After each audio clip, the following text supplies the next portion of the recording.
I am in China's marriage market. Chengdu's oldest tea house. This was built in 1928. 欢迎到中国四川成都。 Welcome to Chengdu. Chengdu is definitely one of the most underrated cities in China. This is my second day in Chengdu, and today I'm going to give you all the reasons why you need to add this city in your bucket list. But first, let's start with some super local breakfast at this super local place where I could not see even one tourist. Jenny's picking one of every flavor, and this place sells xiaolongbao. 有泡菜，有几种泡菜，和那种泡菜啊。我们的泡菜挺好吃的咯。 Shishya Jenny. Jenny brought me to this very local breakfast place where we're gonna eat xiaolongbao, which is this right here, and she got 4 different flavors. This one is 香菇牛肉. Oh yum! Yeah. This is pork. Pork? 烧麦. 烧麦. 但是它皮不一样. The outside of the skin. Yeah, it's different. Yes. It's really good. What? Different color? 这个应该也是那个翡翠酱烧包. They are so different from the xiaolongbao I tried in Taiwan. And the rice? I will try the rice. Do you think it's spicy? You try sour and spicy? No, it's not spicy. Not spicy. 不辣. 不辣了。 Bula. 那你 How do you say it's really good? Really good. 好吃. 好吃. 好吃，谢谢。我说 You 想 want to know 说 which 想 video 就是看你 where 们 you post? 想关注 YouTube. They're IG? so nice. Your IG? Yes. Wait. Yes. They're so curious about me. The soup is so nice and like it's rich but still light. Perfect breakfast. What do you think, Jenny? Do you like it? Yes. I like this place very much. That's why I'm not close this place. I like to take the bicycle like 15 minutes. Yeah. Yes. Here. Very This is local. fantastic. So local. I mean, I don't think tourists come here. This is like a very local breakfast place. From the Guangdong province.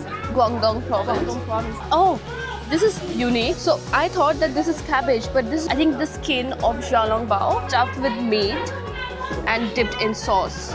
I'm so grateful that she is here with me.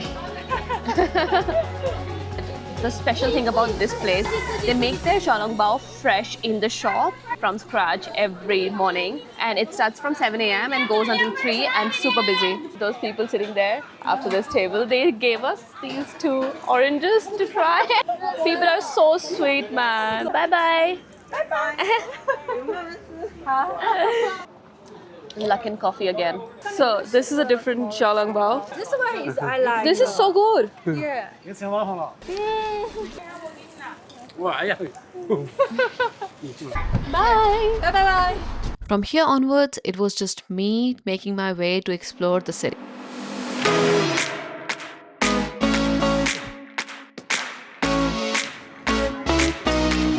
That's the bus that I took. People are so nice over here. This girl, she met me at the station and she asked for my WeChat and everything. And then she told me what all places I could go to. 2 more places added in my list. And now I am heading to the metro. If you want to navigate public transport in Chengdu, download Gaoda map, AMap. Put in your destination, it's in English. Everything just shows up what you need to take, which direction you need to go, what you need to do. Everything is right here. So for example, I was here and then I am going towards People's Park. This is my journey, bus and train. So it told me from my location I have to walk to this stop, get bus number 844, 10 stops, get off. This is, I have to go line 17, Kaohong direction. If you see here, line 17 to Kaohong. And just to double check, Bai for Chow, that's the next stop after. So next station, Bai for Chow, right here. So that's how I am going.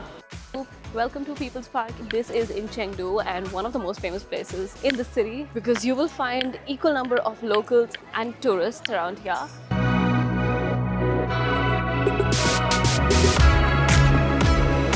I am in China's marriage market and this is the coolest thing I have seen. This is matchmaking leveled up.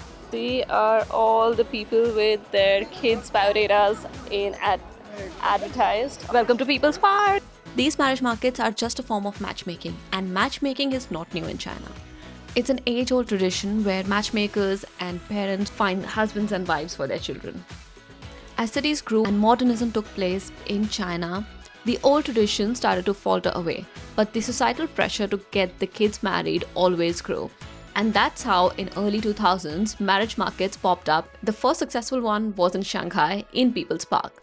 And slowly, after the success, it traveled to different cities. So you can like put your name and details and you get a card like that. All of these blue papers and then they're pink papers. They are all marriage biodata. No Chinese. No Chinese. Indo. In- 一个人来旅游的 no. No. He was trying to set me up with a Chinese husband. Now we can see these marriage markets in almost every big city in China, like Chengdu, Beijing, Shanghai. It's not a concept that I'm unfamiliar with, but it is something that I didn't expect to see in China. Such a huge park that somewhere or the other something's happening and they could be right next to each other but you can't hear anything. You can only hear the place that you're going to. It's so cool and it's madness. It is definitely packed, but it's so huge that you can actually like find your space and then just spend time there. Look at it. How beautiful is this place? It's so green. And right now I'm entering Shaochen Jinghua, which is the Heming Teahouse.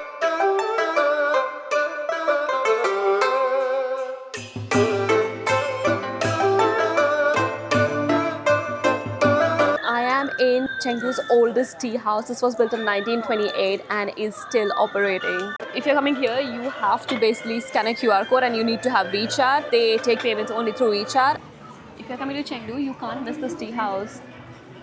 It's not just drinking tea, it's the whole experience and the whole surroundings. Tea is a big part of Chinese culture. So the tea that I got, if I translate it, it says Zhongmuguan Concubine Files, place of origin Wuyishan City, Fujian province. Raw materials, pick 1 bud and 2 fresh leaves, which is green tea. It is lychee with lychee fragrance. They have got like a huge list: black, dragon, green, white tea. And you can buy them as well from outside. So right behind me is Kuan Zhai alley. Kuan is wide and Zhai is narrow. So it's a mix of wide and narrow alley, and it is the cultural and historical part of Chengdu. Constructed or renovated in Qing dynasty. It's one of the most touristy and historical places in this city. Yeah, you'll find tons of tea houses over here. If you miss something at Heming, I think this is where you can come to, because I know Heming is a little expensive, but that's one experience I feel. The history of Kuan Zhai alley goes back to 300 years ago. It was built in 1718 during China's Qing dynasty as a residential area for Manchu soldiers and their families. This is so beautiful. I mean, look at this. Back then, this was part of a much larger district called Shaocheng, or the smaller city. Over centuries, Chengdu continued to grow and modernize, and much of the original neighborhood disappeared. But these 3 alleyways survived. In the early 2000s, the city carefully restored the area, preserving its traditional courtyard homes and historical architecture, while giving the buildings a new purpose as tea houses, restaurants, cafes, and boutique shops. Today, Kuan Zhai Alley is where old Chengdu meets the new. You can sip tea in centuries-old courtyard, try local Sichuan snacks, browse artisan stores, and get a glimpse of what life here might have looked like hundreds of years ago. So just bought something. This is white fungus. This shop has like white fungus, which is white mushroom. I am just in a perfume store and it smells divine. Should I get ear cleaning done? This is like a very Chengdu thing to do. Okay. I swear, this is not random. It is also traditional practice in Chengdu. It began as a hygiene practice and evolved into a relaxing ritual. And I think it's a must experience if you are in the city.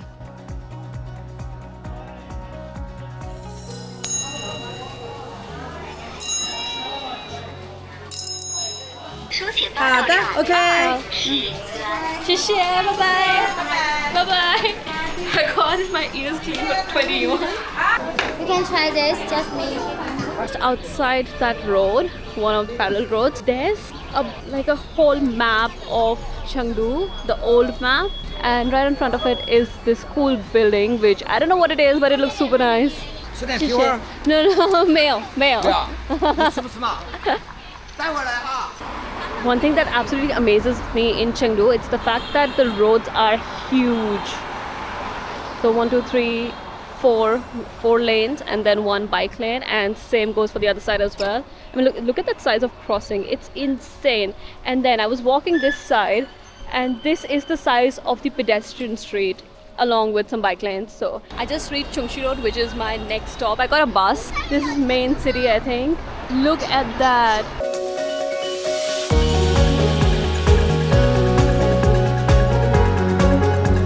This kiosk is being run by a robot.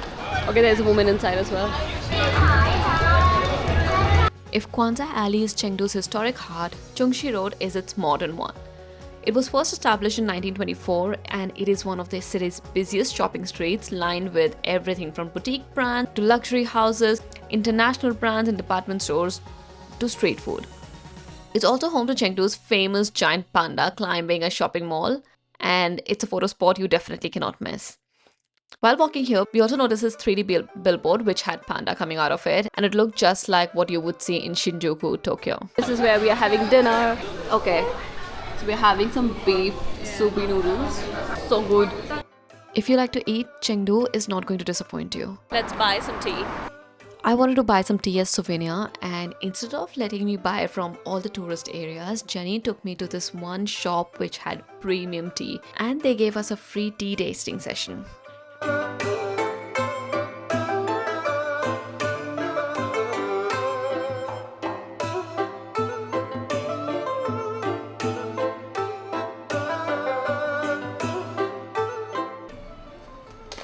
And it smells so good.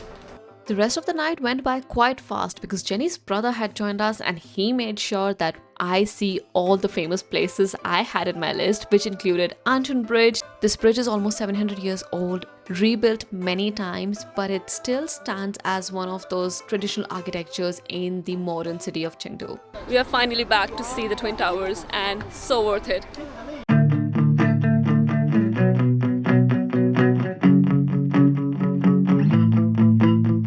If you're going to see the towers, come to this bridge. Here, take a picture. Come a little bit further up the street. There is a footbridge right here, and you can get a nicer view of the towers from this footbridge. And we basically got some really nice pictures just standing on the footbridge. And just FYI, everything closes at 10 in Chengdu, and we still had one more place to go, so we rushed to SKP. We made it!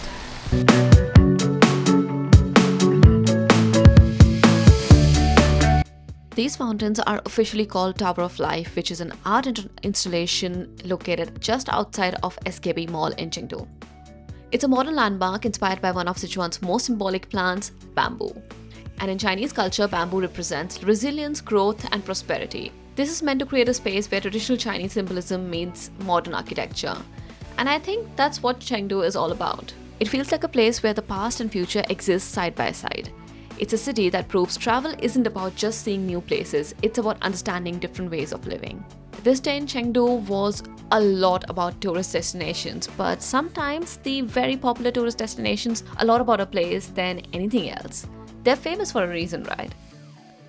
Chengdu is definitely underrated, and in my next video, I'll show you more about this city and the main reason why it is famous, pandas. They are my spirit animal, I feel. So tomorrow, we are going to visit them.